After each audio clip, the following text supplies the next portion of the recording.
ഹരിയേട്ടാ, തെരഞ്ഞെടുപ്പായിട്ട് പതിവ് പരിപാടി തർക്കത്തിലുമായിട്ട് ഇറങ്ങിയിട്ടുണ്ടല്ലേ? പതിവാണോ പുതിയതാണോ എന്ന് ഞാനല്ലേ തീരുമാനിക്കേണ്ടേ?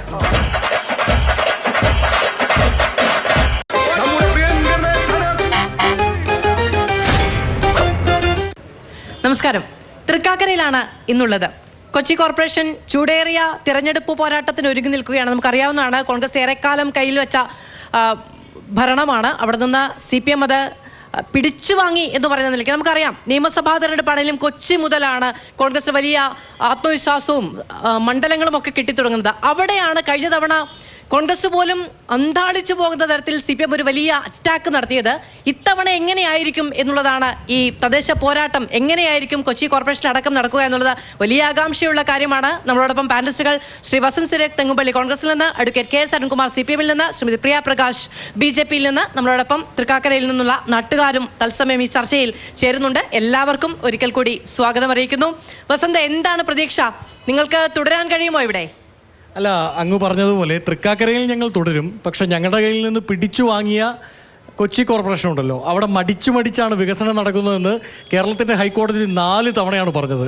വള്ളമിറക്കി തരണോ ഹൈക്കോടതിയുടെ മുറ്റത്ത് നിന്ന് എന്ന് ഹൈക്കോടതി ചോദിക്കുന്ന അവസ്ഥ കൊച്ചി കോർപ്പറേഷനിൽ ഉണ്ടായപ്പോഴാണ് തൊട്ടപ്പുറത്ത് തൃക്കാക്കര നഗരസഭയിൽ വളരെ കൃത്യമായ പ്ലാനിങ്ങോടുകൂടി വികസനത്തിൻ്റെ കാര്യത്തിൽ കൃത്യമായ അജണ്ടയോടുകൂടി മുമ്പോട്ട് പോകാൻ ഞങ്ങൾക്ക് സാധിച്ചു എന്നത് ഇവിടുത്തെ വികസനം തന്നെ അതിന് തെളിവായി മാറിയിട്ടുണ്ട്. കൊച്ചി കോർപ്പറേഷന്റെ അഴിമതിയെപ്പറ്റി പഠിക്കാൻ വേണ്ടി അമിക്കസ് ക്യൂറിയെ വെക്കേണ്ടി വന്നു കേരളത്തിന്റെ ഹൈക്കോടതിക്ക്. ബ്രഹ്മപുരം അടക്കമുള്ളത് നമ്മുടെ മുമ്പിൽ നിൽപ്പുണ്ടല്ലോ അല്ലേ? കേരളത്തിന്റെ പരിഹരിക്കേണ്ട വിഷയമായിരുന്നു അത് അങ്ങനെ ഒരു പ്രശ്നം ഉണ്ടായി കഴിഞ്ഞിട്ട് ഒരാൾ മരണപ്പെട്ട് കഴിഞ്ഞിട്ട് അടക്ക് ഞങ്ങൾ നല്ലപോലെ നടത്തിയല്ലോ എന്ന് പറയുന്നതിൻ്റെ അകത്ത് എന്താ കാര്യമുള്ളത്?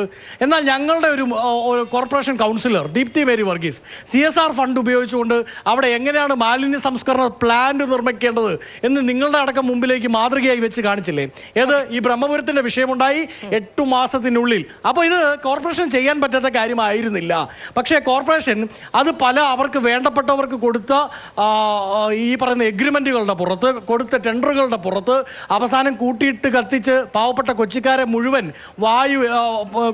മുഴുവൻ പുകയിൽ ഏർപ്പെടുത്തി എന്നുള്ളതാണ് യാഥാർത്ഥ്യം. ശരി, അരുൺകുമാർ നോക്കൂ, കൂട്ടിയിട്ട് കത്തിച്ച് ആ ബ്രഹ്മപുരം, ഇപ്പോഴത്തെ ബ്രഹ്മപുരം എന്താണ് എന്ന് നിങ്ങൾ കാണൂ എന്നാണ് തദ്ദേശ വകുപ്പ് മന്ത്രി അടക്കം ആത്മവിശ്വാസത്തോടു കൂടി പറയുന്നത്. ഈ തെരഞ്ഞെടുപ്പിനെ അഭിമുഖീകരിക്കുമ്പോൾ നിങ്ങളുടെ ഏറ്റവും വലിയ ആത്മവിശ്വാസം എന്താണ്? ബ്രഹ്മപുരത്ത് കുറച്ച് ദൂരമുള്ളൂ, സമയമുണ്ടെങ്കിൽ നമുക്കൊന്ന് പോയി നോക്കാം.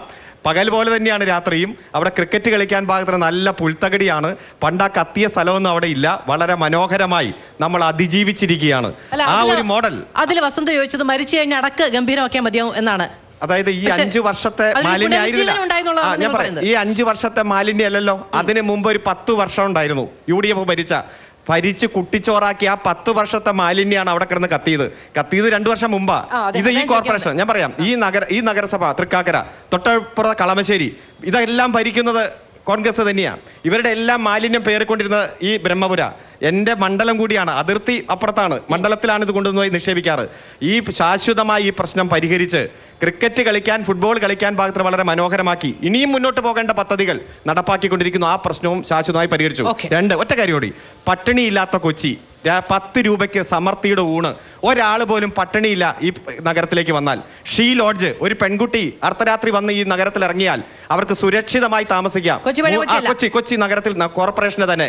അതുപോലെ തന്നെ തുരുത്തി, നമ്മളറിയാം, ദാരിദ്ര്യത്തെ മതിൽ കെട്ടി മറച്ച ഡൽഹിയും ഉത്തർപ്രദേശും നമ്മൾ കണ്ടു. പക്ഷെ ഇവിടെ ദാരിദ്ര്യത്തെ മതിൽ കെട്ടി മറക്കിയല്ല, ഫ്ളാറ്റ് നിർമ്മിച്ച് ഏറ്റവും തെരുവീതിയിൽ കിടക്കുന്ന മുഴുവൻ ആളുകൾക്കും താമസിക്കാനുള്ള സൗകര്യം ഒരുക്കി. അതുകൊണ്ട് പട്ടിണി നിർമ്മാർജ്ജനം ചെയ്തു, ദാരിദ്ര്യമില്ല. അതുപോലെ സ്ത്രീ സുരക്ഷ, അതുപോലെ എല്ലാവർക്കും ഫ്ളാറ്റ്, കുടിവെള്ള പദ്ധതി, അങ്ങനെ വികസനത്തിൽ നിന്നും വികസനത്തിലേക്ക് കൊച്ചി കുതിച്ചിരിക്കുകയാണ്. അതുകൊണ്ട് കൊച്ചി ഞങ്ങൾ ഏറ്റവും ഗംഭീരമായി നിലനിർത്തും. ശരി, പ്രിയപ്രകാശ് എണ്ണി പറയുകയാണ് അഡ്വക്കേറ്റ് KS അരുൺകുമാർ. ഈ വികസനം എല്ലാം നടത്തുമ്പോൾ ഇത്രയധികം ആത്മവിശ്വാസത്തോടെ അവർ തെരഞ്ഞെടുപ്പിനെ അഭിമുഖീകരിക്കുമ്പോൾ BJPക്ക് എന്താ പറയാനുള്ളത്? ഇപ്പോൾ നമ്മൾ ഇവിടെ ബ്രഹ്മപുരത്തെ കുറിച്ച് പറയുമ്പോൾ ടോണി ചമ്മണിയുടെ കാലഘട്ടത്തിലും ബ്രഹ്മപുരത്ത് തീപിടുത്തം ഉണ്ടായിട്ടുണ്ട്. അഡ്വക്കേറ്റ് M അനിൽകുമാറിന്റെ കാലഘട്ടത്തിലും ഇവിടെ തീപിടുത്തം ഉണ്ടായിട്ടുണ്ട്. ഇന്ന് ബ്രഹ്മപുരത്തിന്റെ ശാശ്വത പരിഹാരം എങ്ങനെയാണ് നടപ്പിലാക്കിയത്? നമ്മൾ നോക്കുമ്പോൾ ബഹുമാനപ്പെട്ട കേരള ഹൈക്കോടതിയുടെയും, നമുക്കറിയാം, ഡിസാസ്റ്റർ മാനേജ്മെന്റ് ആക്ട് പ്രകാരം ബഹുമാനപ്പെട്ട കേരള ഹൈക്കോടതിയുടെ ഇടപെടലും നമ്മുടെ ബഹുമാനപ്പെട്ട കളക്ടറിന്റെ ഇടപെടലും ഉണ്ടായിട്ടുണ്ട്. എങ്ങനെയാണ് അവിടുത്തെ മാലിന്യ നിർമ്മാർജ്ജനം എന്ന് ഞാൻ വളരെ കൃത്യമായിട്ട് പറയാം. കാരണം SBM പദ്ധതിയിൽ 39 കോടി രൂപ ചെലവഴിച്ചിട്ടാണ് ഇന്ന് ഭൂമി ഗ്രീൻ്റെ അവിടെ മാലിന്യ നിർമ്മാർജ്ജനം നടത്തുന്നത്. നമ്മുടെ CBG പ്ലാന്റ്, നമുക്കറിയാം, ബഹുമാനപ്പെട്ട പ്രധാനമന്ത്രി ശ്രീ നരേന്ദ്രമോദിജി തറക്കല്ലിട്ട പദ്ധതിയാണ് ബ്രഹ്മപുരത്തെ CBG പ്ലാൻ പദ്ധതി. അപ്പോൾ കേന്ദ്രത്തിന്റെ സഹായത്തോടു കൂടി പോകുന്ന ഒരു നഗരസഭയാണ് കൊച്ചി നഗരസഭ. ഇപ്പോൾ എൻ്റെ സുഹൃത്ത് അരുൺകുമാർ പറഞ്ഞ പോലെ തുരുത്തി കോളനി നമുക്കറിയാം 2015-14 കാലഘട്ടത്തിൽ കേന്ദ്ര സർക്കാർ കൊണ്ടുവന്ന ഒരു പദ്ധതിയാണ് തുരുത്തി കോളനി. ഈ തുരുത്തി കോളനി യാഥാർത്ഥ്യമായത് എന്നാണ് മാധു? ഈ 2025-ലാണ് യാഥാർത്ഥ്യമായി. എവിടെയാണ് തുരുത്തി കോളനി? എന്തുകൊണ്ട് ഇത് യാഥാർത്ഥ്യമായി? CSML പദ്ധതി 50% കേന്ദ്ര സർക്കാർ വിഹിതം കൊടുക്കുന്ന ഈ CSML പദ്ധതി ഉള്ളത് കൊണ്ടാണ് ഈ തുരുത്തി കോളനി യാഥാർത്ഥ്യമായത്. മറ്റ് 50% സംസ്ഥാനവും തദ്ദേശ സ്വയംഭരണമാണ്. രസം എന്താന്ന് വെച്ചാൽ അത് ഞാൻ പറയാം. ഇന്ന് വരെ കൊച്ചി നഗരസഭയുടെ 79 കോടി ഇന്ന് വരെ കൈമാറാൻ കൊച്ചി നഗരസഭ കഴിഞ്ഞിട്ടില്ല.